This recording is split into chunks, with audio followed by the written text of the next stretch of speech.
You're being let go, effective immediately. My name is Nathan Cole.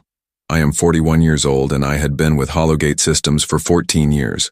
14 years of 60-hour weeks, missed family dinners, and building their automation platform from scratch. The words came from Trevor Walsh, our Chief Operating Officer, in a cramped conference room backstage at the Phoenix Convention Center. The annual company summit was happening in the main hall, where 800 employees waited to hear about our record-breaking quarter. I sat there for a moment, watching Trevor fidget with his tablet. The man could not look me in the eye. Behind him, I could hear the distant hum of conversation from the auditorium, the sound of my former colleagues settling into their seats, unaware that I was being erased from their company. This is part of a broader efficiency initiative, Trevor continued, reading from what looked like a prepared script. We appreciate your contributions, but we need to streamline operations moving forward. I thought about the automation tool I had been developing in my spare time. The one that could handle client onboarding in minutes instead of hours. The one that Trevor had dismissed as interesting but not scalable just 3 months ago. The one that could revolutionize how Hollowgate operated. I understand, I said, keeping my voice steady. Trevor looked surprised at my calm response. He probably expected anger, maybe threats about wrongful termination. Instead, I stood up, shook his hand, and walked toward the exit. As I reached the door, I heard applause erupting from the main auditorium. Someone was taking the stage. I should have left the building, should have gone home to my apartment in Scottsdale and started updating my resume. Instead, I found myself slipping into the back of the auditorium, taking an empty seat in the last row. On stage, Chief Executive Officer Bradley Hawkins was adjusting the microphone, his practiced smile beaming across the crowd. Bradley was the kind of man who wore expensive suits but never got his hands dirty. He had inherited the company from his father 5 years ago and had been coasting on the work people like me had built. Today marks a new chapter for Hollowgate Systems, Bradley announced, his voice booming through the speakers. We are implementing an efficiency initiative that will save us millions while positioning us for unprecedented growth. The irony was not lost on me. They were announcing cost-cutting measures at the same time they were spending $200,000 on this summit. I pulled out my phone to check the time, and that was when I saw the message notification. It was from Claudia Vega. Claudia Vega was not someone you ignored. As the founder of Viridian Capital, she controlled 30% of Hollowgate Systems through various investment vehicles. She was the one who had pushed for our expansion into automated client management systems 2 years ago. The same systems I had spent countless nights perfecting. The message was simple. Got a minute? Let's take him down. I stared at the text, my mind racing. Claudia had always been different from the other investors. While they focused on quarterly reports and profit margins, she understood the technical side of our business. She had been the only board member to ask detailed questions about my automation projects during investor meetings. 3 months ago, I had presented my latest tool to the executive team. It was a comprehensive automation platform that could handle everything from client onboarding to project management. The system could reduce manual processing time by 80% and eliminate the need for 3 full-time positions. I had worked on it for over a year, staying late every night, testing and refining the algorithms.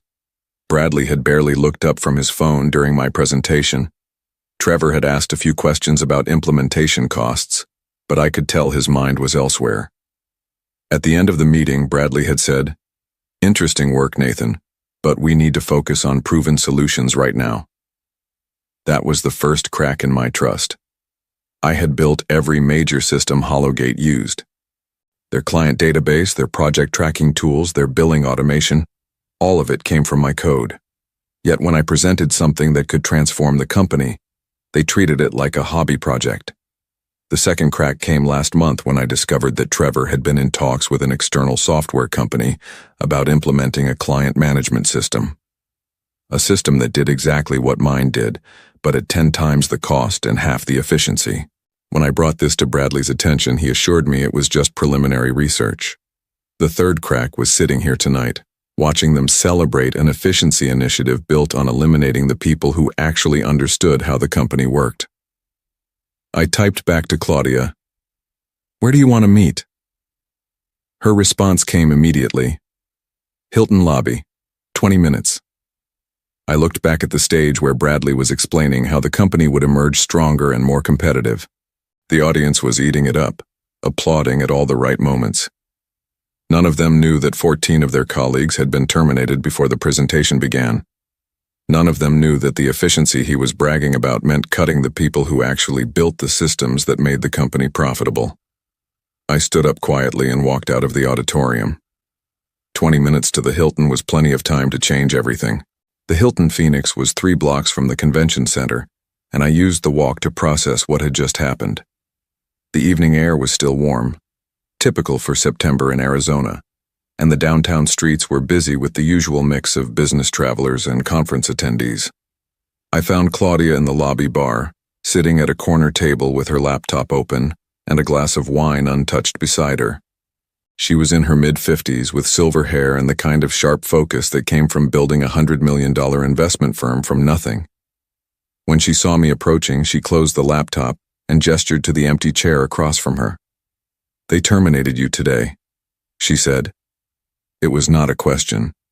30 minutes ago, I confirmed, taking a seat, right before Bradley's big efficiency announcement. Claudia shook her head slowly. "I warned them this was a mistake. You are the backbone of their technical operations. Apparently, backbones are not efficient enough anymore." She leaned forward, her expression serious. "Nathan, I need you to know something. I have been reviewing Hollowgate's books for the past 6 months, preparing for a potential expansion of my investment. What I found is troubling." I waited for her to continue. "The company is hemorrhaging money on redundant systems and inefficient processes. Their client retention rate has dropped 15% this year because their onboarding system is outdated. Their project management tools require constant manual intervention. Meanwhile, I know you have been developing solutions that could fix all of these problems." She was right. I had seen the same issues and had been working to address them through my automation platform. But Bradley and Trevor had consistently pushed back on implementation, claiming they needed to focus on short-term revenue goals. "Here is what really happened today," Claudia continued. "They did not fire you because of efficiency. They fired you because they are planning to sell the company, and they want to eliminate anyone who might complicate the sale with intellectual property claims." The realization hit me like a physical blow. My automation tool, the one they had dismissed as not scalable, was exactly the kind of innovation that would make Hollowgate attractive to buyers. By terminating me before the sale, they could claim my work as company property without having to share the profits. "Who is the buyer?" I asked. "Dravenmark Technologies. They specialize in acquiring mid-sized tech companies and integrating their best assets into their existing platform. Your automation system would be worth tens of millions to them." I sat back in my chair, feeling a strange mix of anger and clarity. For the first time in months, everything made sense. The dismissive meetings, the rejection of my proposals, the sudden termination. It was all designed to clear the way for a profitable exit. "What did you mean when you said let's take him down?" Claudia smiled for the first time that evening. "I meant exactly that. Are you interested in starting your own company?" I thought about Bradley on that stage, taking credit for savings built on my termination. "Yes," I said. "I am very interested." 3 days after the summit, I received a call from Jeffrey Morrison, Hollowgate's legal counsel. I was in my apartment working on a business plan that Claudia and I had sketched out over dinner the night before when my phone rang. "Nathan, we need to discuss your departure arrangements," Jeffrey said without preamble. "There are some intellectual property matters we need to clarify." I had been expecting this call. "What kind of matters?" "The automation platform you developed during your employment with Hollowgate. We need to ensure there are no conflicts if you pursue other opportunities." The way he said it made my stomach tighten. I had been careful to develop my most advanced algorithms on my own time, using my personal equipment. But 14 years at a company creates a lot of gray areas when it comes to intellectual property. "I am happy to discuss this," I said. "Should I bring my attorney?" "That will not be necessary. This is just a friendly conversation to clarify a few points. The meeting was scheduled for the following morning at Hollowgate's offices. I arrived to find not just Jeffrey, but Trevor, and two people I did not recognize sitting in the main conference room. Jeffrey introduced them as representatives from Dravenmark Technologies. "We understand you have been working on some interesting automation tools," said the older of the two Dravenmark representatives, a woman named Patricia Kellner. "We would like to discuss how those tools relate to your work at Hollowgate." I kept my expression neutral. Most of my development work was done on company time using company resources. Hollowgate owns that intellectual property. "Most of it," Trevor agreed. "But we want to make sure we are all on the same page about recent projects." They knew about my independent development work. Somehow they had discovered that I had been building an enhanced version of the automation platform on my own time. The question was how much they knew, and whether they could prove company resources were involved. Patricia slid a thick document across the table. "This is a comprehensive intellectual property assignment. It covers all automation-related work you completed during your tenure at Hollowgate, including any personal projects that might compete with company interests." I picked up the document and flipped through it. The language was broad, almost impossibly so. By signing this, I would be giving up rights to any automation technology I had ever worked on, even ideas developed entirely on my own time. "This seems overly broad," I said. "It is standard for our industry," Jeffrey replied, "especially for senior technical staff who had access to proprietary systems and client data. What if I choose not to sign this?" Trevor leaned forward. "Then we would need to pursue other remedies to protect our intellectual property. That could include litigation to prevent you from using proprietary knowledge gained during your employment." The threat was clear.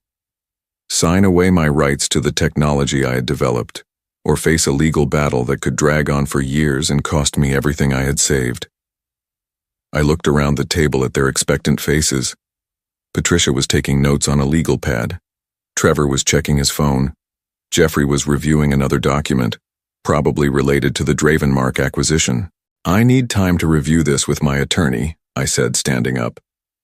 "Of course," Jeffrey said, "but we would appreciate a quick turnaround. We have some time-sensitive business matters that depend on clearing up these intellectual property questions." As I walked out of the building, I realized they had played this perfectly. By terminating me first, they had eliminated my access to company systems and my ability to document which innovations were truly mine. Now they were using the threat of litigation to force me to sign away my rights to technology that could be worth millions. I called Claudia from my car. "They want me to sign an intellectual property assignment that would prevent me from competing with them," I explained. "Do not sign anything," she said immediately. "Meet me at my office in an hour. We need to accelerate our timeline." Claudia's office in North Scottsdale was a glass-walled space overlooking the McDowell Mountains. When I arrived, she had 3 laptops open on her conference table and was on a call with someone she introduced as Marcus Webb, a corporate attorney who specialized in technology startups. "Nathan," Marcus said over the speakerphone, "Claudia has filled me in on your situation. Before we discuss your options, I need to understand exactly what intellectual property we are dealing with." I spent the next hour detailing my automation platform, the client onboarding system, the project management tools, the billing integration modules. Most importantly, I explained how I had been developing an enhanced version on my own time, using algorithms and approaches that went far beyond anything Hollowgate currently used. "The key question," Marcus said, "is whether you can prove independent development. Do you have documentation showing when and how you created the advanced features?" "I have everything," I said. "Git commits with timestamps, personal email records, receipts for software licenses I purchased myself. I was careful to keep my personal development separate from company work." Claudia looked up from her laptop. "Nathan, I have been digging into the Dravenmark acquisition, and there are some things you need to know." She turned one of her screens toward me. It showed financial documents that I recognized as Hollowgate's quarterly reports, but with additional annotations and analysis. "The sale price is $42 million, she said. "But here is what's interesting. Dravenmark's valuation is based heavily on intellectual property assets, specifically automation technology that can reduce operational costs by 60% or more. I stared at the numbers. They are buying the company for technology I developed. Exactly, and Bradley knows it. Look at this. She pulled up another document, this one showing internal Hologate emails that she had obtained through her position on the board. The email chain was between Bradley and Trevor, discussing the Dravenmark deal. One message from Bradley made my blood run cold. The Cole automation system is the centerpiece of their offer. We need to ensure clean IP ownership before closing. Another message from Trevor. Terminating him before the announcement eliminates most employment law complications. Legal says the IP assignment should cover any personal development claims. They planned this, I said quietly. They planned all of it, Claudia confirmed. The efficiency initiative, your termination, the IP assignment, everything was designed to clear the way for a sale that depends on your work. Marcus spoke up from the phone. This actually strengthens your position significantly. If you can prove that your enhanced platform was developed independently and that Hologate terminated you specifically to steal that IP, you have grounds for a serious lawsuit. But litigation could take years, I said.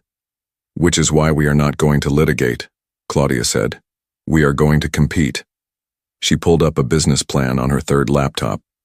Viridian Capital is prepared to invest $2 million in a new company. You would be the chief technology officer with a 40% equity stake.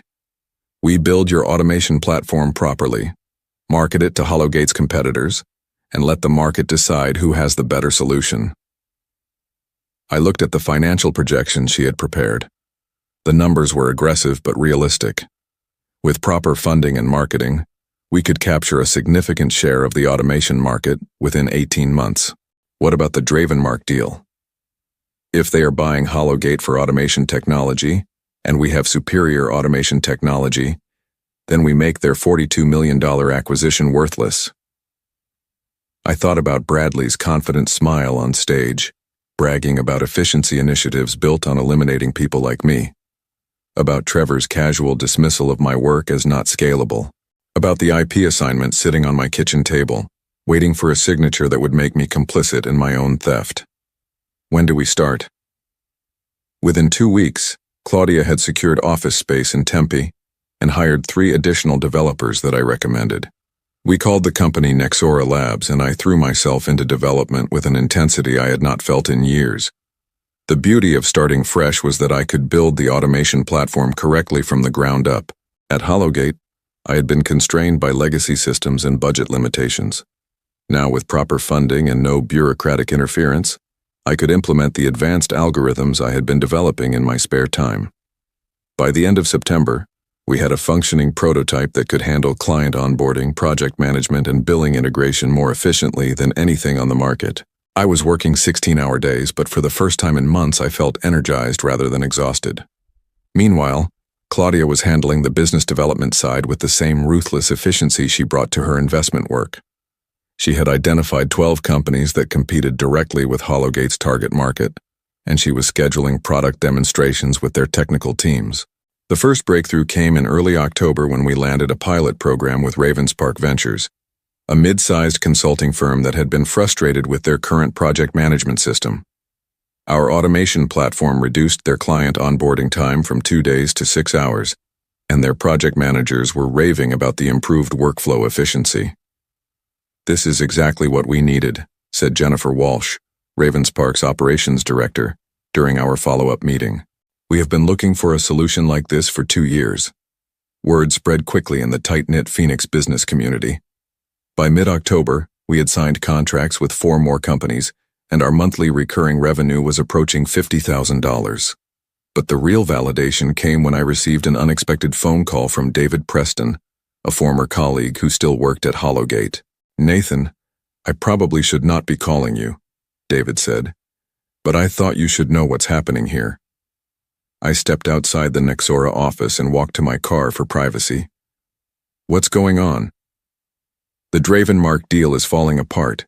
Their technical team came in last week to evaluate our automation systems, and they were not impressed. Apparently, our client onboarding system crashed twice during the demonstration, and our project management tools are missing features they consider essential. I felt a surge of satisfaction. The systems Hologate was trying to sell were the old versions I had built years ago, before I had developed the advanced algorithms that powered Nexora's platform. Bradley is panicking, David continued. He keeps asking Trevor if we can accelerate development of our automation tools, but Trevor keeps saying it would take at least 6 months to implement meaningful improvements. What about the efficiency initiative? That's the other problem. They eliminated so many technical positions that we do not have the development capacity to enhance our systems quickly. The people who are left are spending all their time just maintaining what we have. After ending the call, I sat in my car for a few minutes, processing what I had learned. Hologate had fired me to clear the way for a sale based on technology I had developed. But in eliminating me and other technical staff, they had crippled their ability to maintain and improve that technology. Meanwhile, Nexora was proving that superior automation tools could capture market share rapidly when backed by proper funding and development expertise. I walked back into our office where Claudia was reviewing contracts with our new legal counsel. She looked up as I entered. "Good news?" she asked. "Very good news," I said. "I think it's time to accelerate our marketing timeline." She smiled. "I was hoping you would say that." The Phoenix Business Journal published the story on a Tuesday morning in December. Hologate Systems sale collapses as automation startup captures market share. I was in our Tempe office when Claudia called me over to her computer screen. The article detailed how Dravenmark Technologies had withdrawn their $42 million acquisition offer after determining that Hologate's automation technology was no longer competitive in the current market. The reporter had done thorough research. The article mentioned that several former Hologate clients had switched to Nexora Labs, citing superior performance and customer service. It quoted Jennifer Walsh from Ravenspark Ventures saying, "The difference in efficiency is remarkable. Nexora's platform does in hours what our old system took days to accomplish." But the most damaging quote came from an unnamed Dravenmark technical evaluator. "We expected to acquire cutting-edge automation technology. Instead, we found legacy systems that are already being outpaced by smaller, more agile competitors." My phone rang 20 minutes after the article went live. It was Trevor Walsh. "Nathan, we need to talk," he said, his voice tense. "I am listening. This competition between our companies is not healthy for anyone. We should discuss how we can coexist in the market without undermining each other." I almost laughed. 6 months ago, they had tried to force me to sign away my intellectual property rights. Now they wanted to negotiate a peaceful coexistence. "What did you have in mind?" I asked. "Maybe we could explore a partnership. You clearly have some innovative approaches that could benefit both companies." Through my office window, I could see Claudia on her phone, probably fielding calls from reporters or potential investors. We had just closed our Series A funding round at a $12 million valuation, and venture capital firms were circling with offers for our next round. "Trevor, I appreciate the call," I said, "but I think we are on different trajectories now. Nathan, be reasonable. We are all adults here. Business is business." "You are absolutely right," I said. "Business is business. And your business model was to fire the people who built your technology, then try to sell that technology for $42 million. My business model is to build better technology with better people. The market has decided which approach works." There was a long pause. "This is not over," Trevor said finally. "Actually," I said, "I think it is." 6 months later, I was back at the Phoenix Convention Center, but this time as a keynote speaker at the Arizona Technology Summit. From the stage, I could see faces I recognized from my Hologate days. Some former colleagues who had found new positions, some who had joined Nexora, and some who were still trying to rebuild their careers after the company's implosion. Hologate Systems had folded in March after losing 60% of their client base to competitors. Bradley Hawkins had been forced to resign by the board in February, and he was now facing a lawsuit from investors who claimed he had misrepresented the company's technical capabilities during acquisition negotiations. Trevor Walsh had taken a mid-level position at a startup in Austin, a significant step down from his previous role. The automation platform that they had tried to steal was now being used by 47 companies across 3 states. Nexora Labs had 32 employees and was processing over $2 million in annual recurring revenue. We had won the Phoenix Business Journal's Innovation Award and were being courted by 3 Fortune 500 companies for potential acquisitions. After my presentation, I walked through downtown Phoenix toward my car. The evening air was warm, and the city lights reflected off the glass towers that housed dozens of technology companies, many of them now using Nexora's automation tools to improve their operations. I thought about that night at the Hilton when Claudia had asked if I was interested in starting my own company, about the IP assignment Trevor had tried to force me to sign, about Bradley's confident smile as he announced efficiency initiatives built on eliminating the people who actually understood how technology worked. Building something worthwhile required more than just eliminating costs. It required understanding what was truly valuable and protecting it carefully,